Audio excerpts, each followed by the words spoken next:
Hello students, today we are going to study the short story named Weathering the Storm in Ersama, written by Harsh Mandar. As you must have guessed from the title of the story itself, this piece is about facing difficulties and hardships and surviving them. Before we start with the story, let us learn a little about the author. Harsh Mandar has played a crucial role in multiple fields and areas for the betterment of Indian society.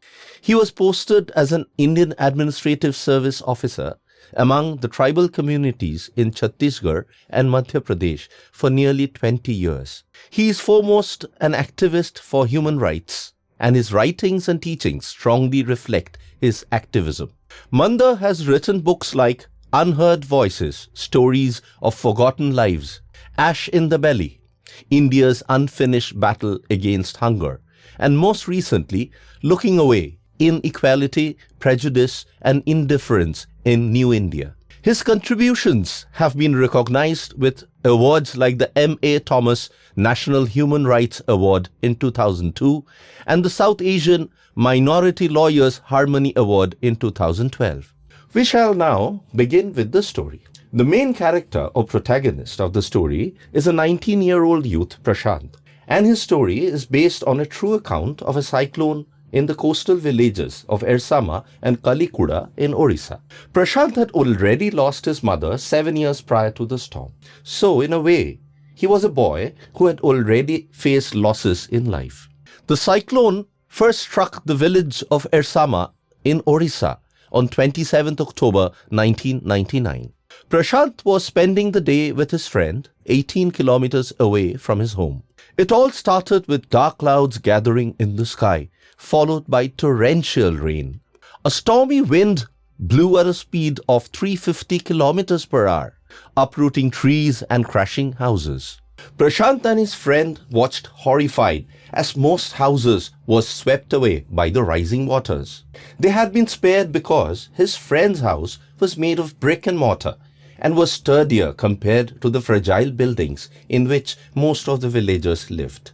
The friend's family and Prashant had taken refuge on the roof of their house as the rains continued for 36 hours. All they could see from the roof was a raging, deadly brown sheet of water around them, with animal carcasses and human corpses floating in the about. Ersama is a coastal village with an abundance of coconut trees. Stranded with no hopes of escaping, they survived on coconuts from the trees felled by the storm. All Prashant could think of over the next 2 days was whether his family back home had survived the calamity. Once the rain stopped and the water began to subside, Prashant went out to search for his family. Most of the region was still submerged in water, but Prashant was now ready to risk any danger to find his family.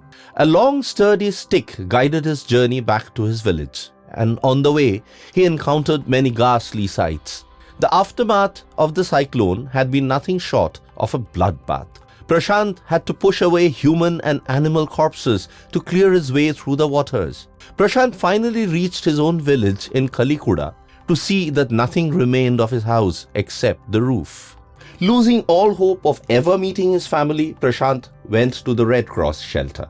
Much to his relief, Prashant found his maternal grandmother and all of his extended family huddled there with hundreds of other survivors.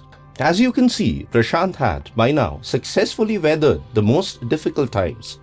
The 2 days of raging cyclone and the tough journey back to Kalikuda. We shall now see his personality transform as he takes charge of the situation and becomes an effective leader. Food had almost run out by the 4th day in the Red Cross shelter. The green coconuts from the trees were too less to cater to so many mouths. 2,500 people were now gathered in the shelter, stricken with the grief of losing their family members and almost dying of hunger. The number of lives lost stood at 86.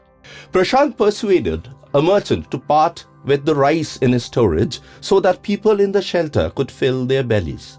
He also mobilized a team of young volunteers to clean the shelter and to provide health care to the people injured in the cyclone.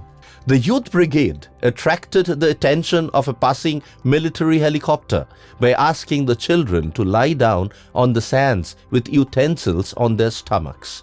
This signal worked, as the helicopter began to drop food and basic amenities for the stranded people soon after. Most importantly, Prashant wisely stopped grief from overtaking the people of his village. He knew that it is very hard to recover from disaster if one is psychologically weak and gives in to depression, losing all interest in the regular activities of life. He arranged cricket matches for the children and encouraged women to join the Food for Work program started by an NGO. Moreover, Prashant showed great foresight when he stopped the government initiative to rehabilitate the widows and orphans in institutions. Prashant believed strongly in community service and helping each other out in times of need and distress. So, he formed foster families with the members in his village. That way, orphan children could get the adult care they needed from childless widows. The author ends the story at a time when 6 months had elapsed since the deadly cyclone shook so many lives. He comments that Prashant had no time or opportunity to grieve about what he had lost to the storm. His responsibilities as a community leader distanced him from his own grief and made him a stronger and more dependable human being. He became a messiah to helpless people, providing them with the warmth and solace they sought. In turn, he experienced a rare and true satisfaction by contributing to his community. With that, we come to the end of a tragic account of a devastating natural calamity. Such calamities are quite common to India, and they catch us unaware. Think of the tsunami which wreaked damage in many coastal areas of India in 2004, or the more recent earthquake in Nepal in 2015. Many lives have been lost to them, but more tragically, many survivors have lost their will to live. The story shows us hope in the times of disaster through the character of Prashant and his team of youth volunteers who worked tirelessly to overcome the damages inflicted by the cyclone.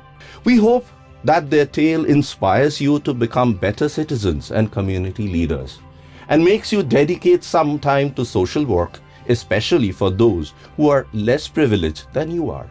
That is all for now. See you in our recap and QA videos.